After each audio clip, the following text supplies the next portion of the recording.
नमस्कार दोस्तों, आज हम लोग इंडोक्राइन ग्लैंड में थायराइड ग्लैंड के बारे में पढ़ेंगे। थायराइड ग्लैंड बहुत ही इंपॉर्टेंट ग्लैंड है एग्जाम के दृष्टिकोण से और आपके स्वास्थ्य और इंफॉर्मेशन के दृष्टिकोण से भी। ये जो ग्लैंड है ना, शरीर के पूरा मेटाबॉलिज्म को रेगुलेट करता है। बोले मेटाबॉलिज्म का सर है तो अब हिंदी बताते हैं। ये शरीर के उपापचय को कंट्रोल करता है। बोले ये आओ हिंदी टफ है। उपापचय क्या होता है? उपापचय उपापचय कुछ नहीं है, देखिए सिंपल चीज है। ये दो शब्द से मिला है। दो शब्द कौन सी? उपापचय जो है ना, देखिए ये देखिए उपापचय, ये दो शब्द से मिला है। एक उपचय और दूसरा अपचय। जब कोई अणु जुड़ करके बड़ा अणु बन जाता है उसको कहते हैं उपचय, और कोई अणु टूट करके छोटा बन जाता है उसको कहते हैं अपचय। अब आपके शरीर में सोचिए, होता है ऐसा कि नहीं? कहिए कि कैसे होता है, कहाँ होता है? आप खाए भात, क्या खाए? भात, रोटी, रसगुल्ला। अच्छा, रसगुल्ला पर खुश है ना?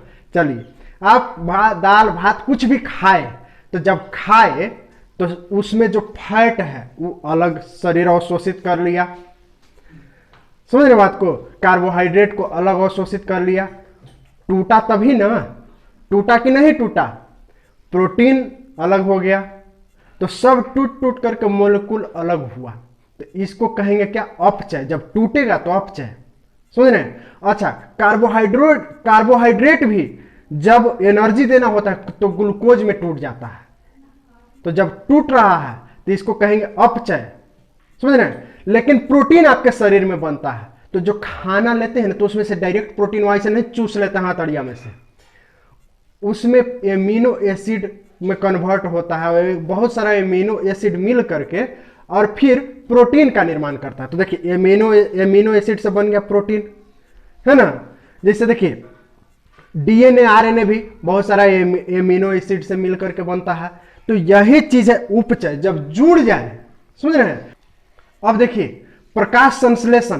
तो प्रकाश संश्लेषण में क्या होता है? एनर्जी बनता है, ऊर्जा बनता है, मतलब खाना बनाता है पेड़ पौधा। क्या क्या लेकर के? जल लिया, पानी लिया है, और क्या लिया? प्रकाश लिया और कार्बन डाइऑक्साइड लिया, और तीनों मिला करके सोचिए अलग अलग जगह से अलग अलग मोलेकुल लिया, एक जगह जोड़ दिया तो बना दिया क्या? ग्लूकोज, कार्बोहाइड्रेट, स्टार्च, है ना? पेड़ पौधा जोड़ करके बना जाते हैं। इसको कहेंगे उपचय। अपचय जैसे सांस हम लोग लेते हैं, तो सांस लेते हैं तो क्या होता है? सांस लेते हैं तो एनर्जी ब्रेक होता है। एनर्जी बनता थोड़े है, एनर्जी ब्रेक होता है। ठीक है, तो इसको कहते हैं क्या? अपचय। एग्जाम में क्वेश्चन पूछ सकता है कि श्वसन उपचय क्रिया है कि अपचय क्रिया है। इतना क्लियर हो गया तो शरीर में जितना भी एक्टिविटी होता है, आपका खाना खाना, सांस लेना, कुछ भी, वो समूचे मिला करके कहते हैं उपापचय। क्या कहते हैं? उपापचय। यही दो काम में होता है, तो या तो ब्रेक होगा, टूटेगा, और नहीं तो जुटेगा। ठीक, तो शरीर में यही काम चलते रहता है और दिन रात चलते रहता है। क्या? और शरीर में एक काम दिन रात चलते रहता है, टूटने और जुटने वाला। जैसा जरूरत है शरीर को उस अनुसार शरीर एनर्जी बनाता है। जैसे ज्यादा आप आराम से सुतल हैं, घरे बैठल रजाई में घुसे हुए हैं, तो एनर्जी कम कंज्यूम होगा। तो यही थायराइड ग्लैंड से जो थायरॉक्सिन हार्मोन निकलता है, यही बोलता है कि कितना एनर्जी रखना है शरीर में। समझे कितना इंपॉर्टेंट काम है। और अगर आप ज्यादा दौड़ रहे हैं दरोगा के लिए, बिहार पुलिस के लिए, एसएससी जीडी के लिए, कुछों के लिए आप कमा रहे हैं, तो आपका एनर्जी ज्यादा खर्च हो रहा है, तो ज्यादा एनर्जी चाहिए। ठीक है, तो कार्बोहाइड्रेट से तुरंत ग्लूकोज में पूरा सब टूटने लगेगा कि भाई एनर्जी की ज्यादा जरूरत है। तो ये इसी का काम है। किसका? थायराइड ग्लैंड का। थायराइड ग्लैंड का काम समझ गए? अब देखिए ये रहता कहाँ है? रहता यहाँ गला में। कहाँ? गला में। इसको कहते हैं ट्रैकिया। क्या? ट्रैकिया। इसके जस्ट ऊपर साउंड बॉक्स होता है, बोले वाला भचर भचर, यहाँ साउंड बॉक्स। इसको कहते हैं क्या? Voice box. क्या? Voice box. तो वॉइस बॉक्स के जस्ट नीचे, वॉइस बॉक्स यानी समझ लीजिए कि एकदम गर्दनिया ऐसे सटल, यहाँ वॉइस बॉक्स थोड़ा चौड़ा रहेगा ऐसे टोइएगा तो। ठीक है, यहाँ। अब इसके जस्ट नीचे यहाँ पर देखिए, यहाँ पर रहेगा थायराइड ग्लैंड। क्या, थायराइड ग्लैंड। अच्छा ये होता कैसा है, तितली देखे हैं उड़ने वाला, इस तरह का तितली, ये वाला इस तरह का, इसी शेप में होता है क्या, थायराइड ग्लैंड इसी शेप में होता है। अब समझिए ये अकेले काम नहीं करता है, इसका बाप दादा सब साथे लग करके काम करता है। तब ये नहीं कि डायरेक्ट, यहाँ देखिए इसका सबसे बड़का मास्टर हाइपोथैलेमस बैठा हुआ है। जैसे ही शरीर में आपका एनर्जी कम होता है या कह लीजिए कि थायरॉक्सिन हार्मोन की जरूरत होती है, ये बोलता है कि भाई पिट्यूटरी ग्लैंड के पास मैसेज भेजवाता है, चिट्ठी।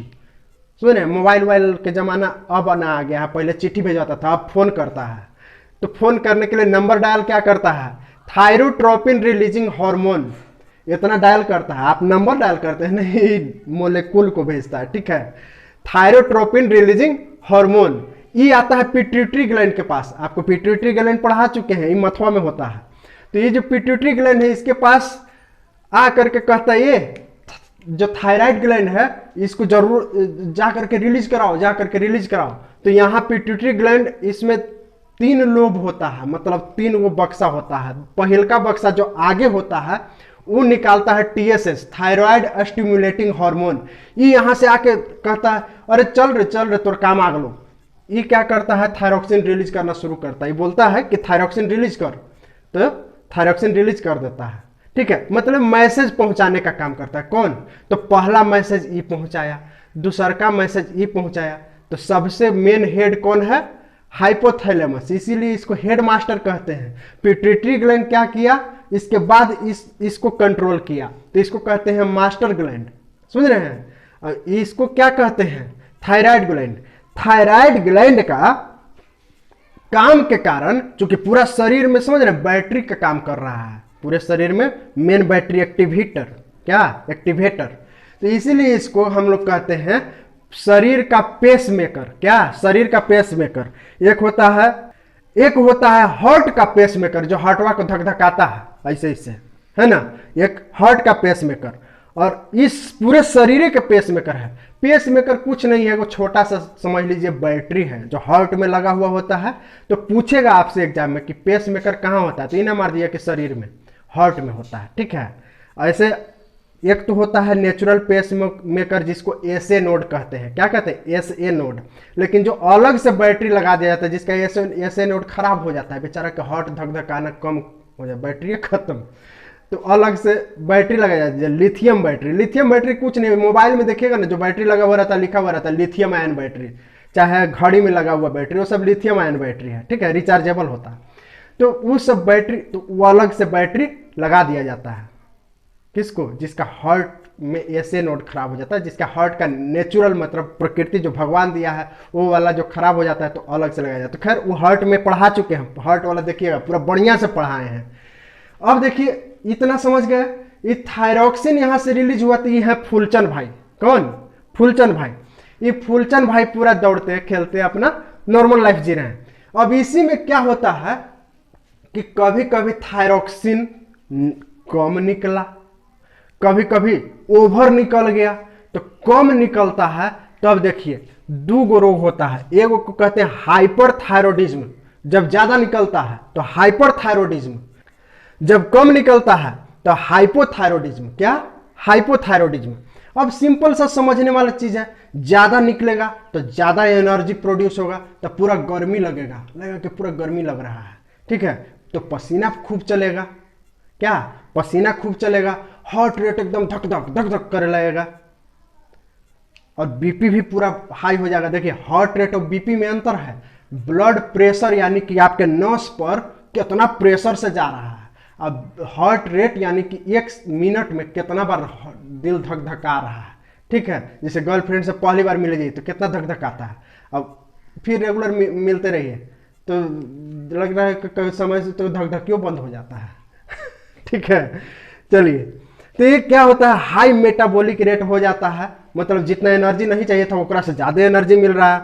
हाई बीपी हो जाता है, हार्ट रेट बढ़ जाता है, सांस पूरा फूलने लगता है, वजन घट, अब सांस पूरा फूलने लगता है, इसका मतलब ये नहीं कि कहीं दौड़ रहे हैं पूरा एकदम रेस लगा रहे हैं सांस फूल रहा है तो ये हमारा लग रहा है कि थायरॉक्सिन ज़्यादा निकल रहा है, ऐसा थोड़े है। ये रोग जब हो जाता है तब की बात कर रहे हैं। इसमें जो रोग होता है ये सिंपल क्या है, लक्षण है, ठीक है। अच्छा एक बात जानिए, थायरॉक्सिन के अनबैलेंस होने से बाल भी उड़ता है, बाल झड़ता है। बहुत लोग के जब बाल उल झड़ता है ना तो समझ में नहीं आता, जोंक के तेल तो फलना तेल तिलना तेल, पता नहीं कौन कौन सा तेल लगा करके और बलवा झड़वा देते हैं लोग। ठीक है, तो तेल देखिए, बाल झड़ने का कई कारण है। पहला रूसी, दूसरा खान पान, तीसरा विटामिन, मतलब वही खान पान विटामिन वगैरह के हो सकता है शरीर में कमी हो, और एक मेन कारण ये भी है, और एक कारण है टेस्टोस्टेरोन हार्मोन। एक तो थायरॉक्सिन हार्मोन है ही, इसके अनबैलेंस होने से भी, और एक है टेस्टोस्टेरोन हार्मोन, आगे पढ़ाएंगे। तो टेस्टोस्टेरोन हार्मोन के कारण भी बाल उड़ता है या बाल पतला होता है। तो जब कभी भी आपको लगे कि तमाम उपाय कर लिए और बाल झड़ना नहीं रुक रहा है, तो एक बार थायरॉक्सिन और टेस्टोस्टेरोन चेक जरूर करवाइएगा। कहिए कि कहाँ चेक होगा? पटना में चाहे कोई भी छोटा मोटा शहर में, गली मोहल्ला में हर जगह कुकुरमुत्ता जैसा मिल जाएगा पैथोलॉजिकल लैब, जहां पर कि जांच होता है। आपका खून खींचेगा, अब 1 घंटा 2 घंटा या हो सकता है सुबह में दीजिए तो शाम में रिपोर्ट दे देगा। पूछ लीजिएगा जाने से पहले कि खाली पेटे आएंगे कि पूरा भरपेट कोच के। ठीक है, ये बात पूछ लीजिएगा, एक बार जाइएगा। जैसे देखिए पटना में मखानिया को बहुत सारा पैथोलॉजिकल लैब है, फेमस लैब में रैनबैक्सी है। कहीं भी इस तरह के लैब में जाइए और आपका बाल अगर झड़ना नहीं रुक रहा है तो आप एक बार जांच करिए। जैसे ही पता चलेगा कि अनबैलेंस है तो डॉक्टर के पास जाइए, और वो दवा सही सही लिखेगा, आपका सब सही हो जाएगा। और नहीं तो बाल समूचा टकला हो जाएगा, कोई नहीं रोक पाएगा। आपको खूब रोज रोज एक नया इलाज बताएगा कि फलना चीज लगा लो, चिलना, फिर लगाने लायक भी नहीं माथा रहेगा। ठीक है, सब फिसल जाएगा ऊपर से। मालूम चलेगा ना कि कितनों बढ़ का नौकरी कर लिए न तो भी लड़की नहीं जल्दी शादी लगी तैयार होगी, रह जाइए जिंदगी भर ऐसे ही। तो ना, तो इससे पहले कि झंडू माम हो जाइए, 3 काम कर लीजिए। कौन कौन? सबसे पहले जा करके जांच वाँच कर लीजिए, जिनका बाल झड़ रहा है, ना झड़ रहा है तो ऐसे ही है। तो देखिए कोई जरूरी नहीं है ये सब लक्षण है ना, तो कोई जरूरी नहीं कि सब लक्षण एक साथ आदमी में प्रकट ही हो जाए। कोई एक लक्षण प्रकट हो सकता है। देखिए इसका एक रोग है एक्सोप्थेल्मिया, ज्यादा रिलीज होने से, ज्यादा चू गया, ज्यादा शरीर में निकलने लगा थायरॉक्सिन, तो एक्सोप्थेल्मिया। एक्सोप्थेल्मिया क्या होता है? आंखिया ऐसे बाहर निकल जाता है। ठीक है, क्या आंख जो है ना इसे पूरा लगा के फूल गया है आगे तक। मतलब ये कि हम अगर इतना दूर से वो लग रहा है कि नजदीके से देख लेगा, समझ रहे हैं? आंख जो है ना पूरा फूल जाता है, बड़का बड़का नजर आने लगेगा, तो वो होता है एक्सोप्थेल्मिया। ठीक, नेक्स्ट है टॉक्सिक ग्वाइटर। क्या? टॉक्सिक ग्वाइटर, एकरा में बीपी वगैरह बहुत हाई हो जाता है टॉक्सिक ग्वाइटर में। ठीक, चलिए अब देखते हैं हाइपोथायरॉयडिज्म। अधिकतर क्वेश्चन यहीं से पूछेगा, ये वाला रोगवा से। देखिए पहले समझिए, लो मेटाबॉलिज्म रहेगा, मतलब लो का कहने का मतलब एनर्जी लो रहेगा, तो लगेगा थक्कल थक्कल है। कोई उन्हें बोलेगा ना कि पढ़ ले रे बाबू, ना हमरा पढ़े के मन ना है। कोई बोले चल चल तनी सुन क्रिकेट खेले, हमरा क्रिकेट खेले के मन ना हो। ठीक ना, ये मतलब जब ग्लूकोज, कार्बोहाइड्रेट ग्लूकोज में टूटेगा नहीं तो एनर्जी लो रहेगा। एनर्जी लो रहेगा, दिमाग को मिलबे नहीं करेगा एनर्जी, तो दिमाग के जान लीजिए कि शरीर जितना एनर्जी आप देते हैं खाना ना, उसका 20% दिमाग इस्तेमाल करता है, 80% में बाकी शरीर। 20% आपका अकेले एनर्जी दिमाग खाता है। अब पढ़वे नहीं कीजिएगा, दिन रात रजाई में सोइएगा तो खाएगा जी। बात करते हैं, चलिए हार्ट रेट क्या रहेगा? लो रहेगा, तो लो बीपी के शिकार होइएगा। सांस कम रहेगा, मतलब ये कि जब एनर्जी ही कम कंज्यूम हो रहा है तो सांस के भी कम जरूरत पड़ेगा। ठंड अधिक लगेगा, काहे कि एनर्जी नहीं शरीर में बन रहा है। वजन बढ़ने लगेगा, क्यों? क्योंकि जो कार्बोहाइड्रेट है वो ग्लूकोज में टूट करके एनर्जी ही नहीं दे रहा है, तो फैट में बदलने लगेगा शरीर में, तो ऐसे तोंद ऐसे बाहर फेंक देगा, इन्हें उन्हें लटक जाएगा। ठीक है, पूरा ऐसे चलिएगा तो लगेगा कि चलिए ना हो खा रहा है, समझ रहे हैं? वजन पूरा बढ़ जाएगा। इसमें जो मेन रोग याद करना है, क्रेटिनिज्म, जड़ मानवता हिंदी में कहते हैं। इसमें बचवा बौने रह जाएगा, बढ़ेगा नहीं, काहे कि जब प्रोटीन का निर्माण नहीं हो रहा है तो कैसे बढ़ेगा? प्रोटीन निर्माण होने के लिए जरूरी है। दूसरा, जीभ मोटा हो जाएगा, थोड़ा मंद बुद्धि रहेगा, चेहरा वगैरह थोड़ा बेडौल हो जाएगा, मतलब कुरूप हो जाएगा, और पेटवा ऐसे बाहरी निकल रहेगा। पेटवा ऐसे बाहरी निकल जाएगा, कहा है कि फैट अधिक जमा हो गया है और जो जननांग है मतलब सेक्स ऑर्गन है वो ज़्यादा विकसित नहीं होगा। तो इस तरह से क्रेटिनिज्म का लक्षण है। ठीक, मिक्सोइडेमा है, क्रेटिनिज्म ही नाम बदल गया है मिक्सोइडेमा। जब बच्चा में होता है तो क्रेटिनिज्म, अब बड़ा में हो गया तो मिक्सोइडेमा, सेम चीज लगभग होता है। ठीक है, चलिए नेक्स्ट है ग्वाइटर।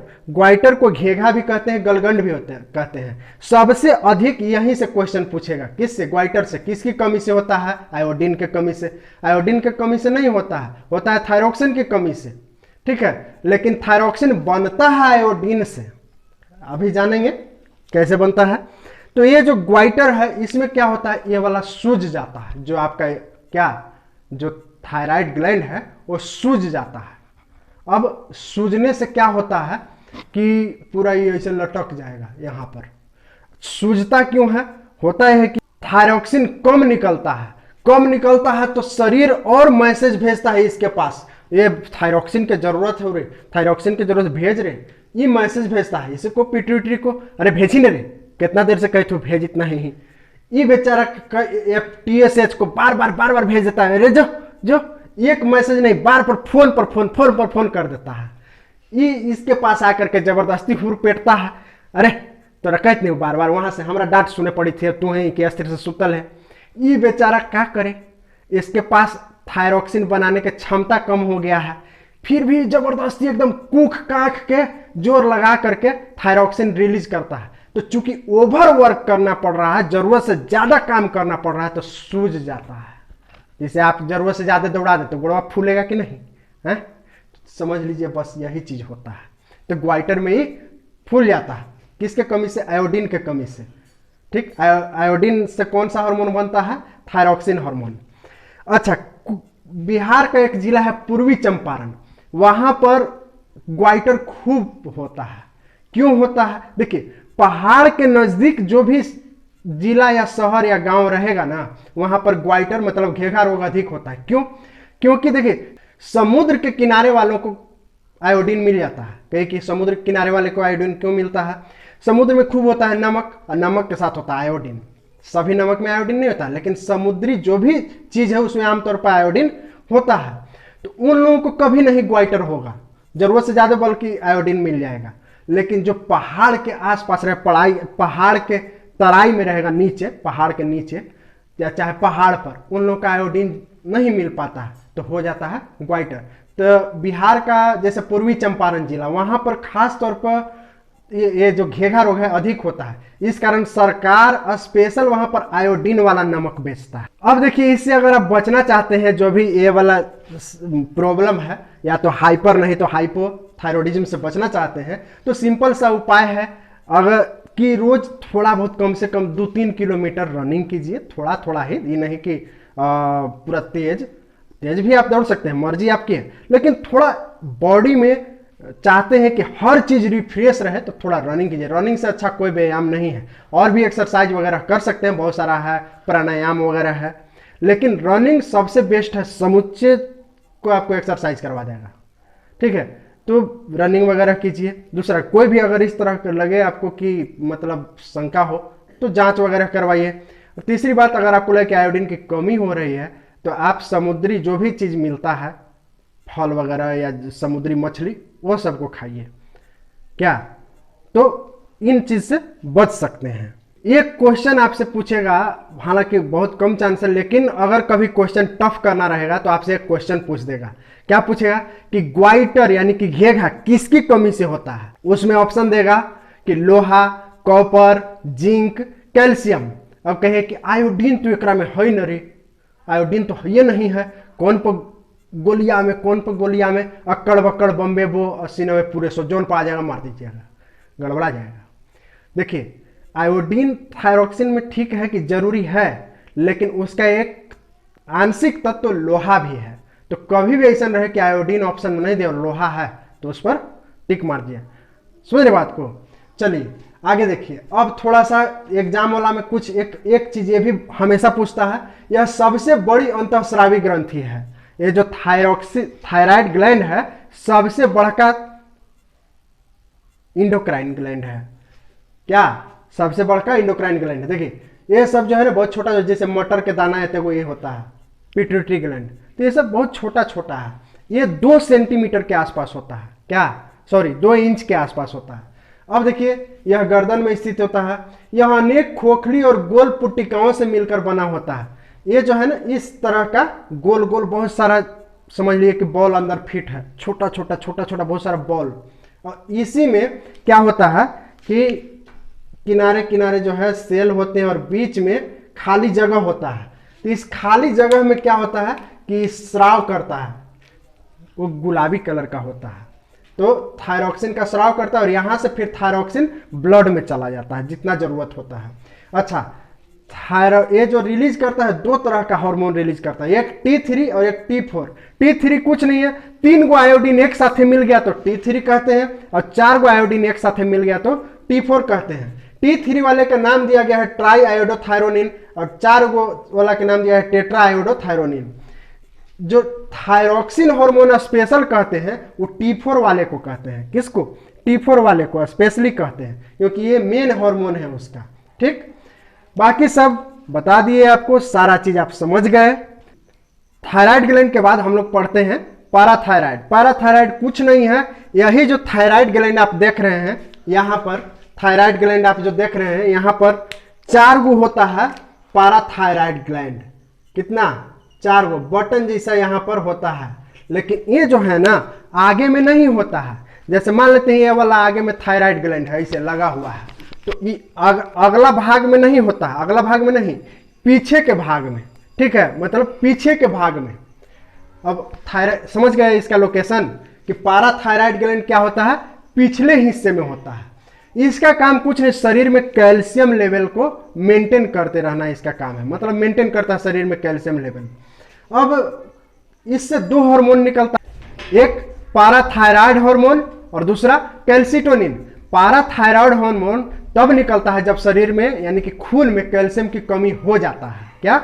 जब खून में कैल्शियम की कमी हो जाता है तब ये निकलता है और बोलता है जा करके हड्डी वड्डी ये सब जगह को कि भाई कैल्शियम की जरूरत है। तो हड्डी क्या होता है, हड्डी में से कैल्शियम ले लेता है। कहां से और कहां से लेगा? कैल्शियम कहां होता है? हड्डी में। दूसरा भी जगह है आंत। देखिए शरीर ऐसा है ना कि जो वेस्टिजियल चीज जो भी अगर आप खाए हैं और शरीर को नहीं जरूरत है तो वो बाहर चला जाता है, चाहे पेशाब से चाहे मलमूत्र से। ठीक है, तो ये क्या होता है कि आंत में से चूसना शुरू करता है, किसको? कैल्शियम को। जो खाना खाए तो उसमें से एकदम जबरदस्ती चूसता है। तीसरा, अगर जो पेशाब के रास्ते से फालतू का जो कैल्शियम अगर जा रहा है तो क्या करता है कि जाने से रोक देता है। कौन? Parathyroid hormone. पैराथायराइड हार्मोन का एक काम है। दूसरा कैल्सिटोनिन, जब जरूरत से ज्यादा शरीर में कैल्शियम हो जाता है तब निकलता है कैल्सिटोनिन। बोलता है बस कर। ठीक है, कैल्सिटोनिन क्या करता है, खून में फिर उसको कम करने लगता है, कैल्शियम लेवल कम करने लगता है। बस यही काम है इसका। जब कैल्सिटोनिन अधिक अगर निकलता है तो क्या करता है कि मान लेते हैं पेशाब के रास्ते से चाहे मलमूत्र से कैल्शियम अधिक बहने लगता है, तो उसमें क्या होता है, पथरी होने की संभावना बढ़ जाती है। समझ रहे हैं? तो ये था पैराथायराइड हार्मोन, छोटा सा था, पूछेगा आपको, लेकिन पूछ सकता है कि कैल्सिटोनिन कहां से निकलता है, पैराथायराइड ग्लैंड से, और पूछेगा कि पैराथायराइड हार्मोन कहां से निकलता है, तो पैराथायराइड ग्लैंड से। कहां होता है समझ गए? चलिए, अच्छा एक चीज जो छूट रहा है, यहां देखिए ये 2 अलग अलग भाग में बटा हुआ रहता है, देखना तितली जैसा। तो बीच में एक जो जोड़ता है दोनों को उसको कहते हैं इस्थेमस। क्या कहते हैं? इस्थेमस। क्या? इस्थेमस। बस इसी के साथ आपका थायराइड और पैराथायराइड ग्लैंड समाप्त। इसी तरह आप हमें अपना प्यार देते रहिए, हमारे साथ बने रहिए। मिलते हैं फिर अगले क्लास में, तब तक के लिए धन्यवाद।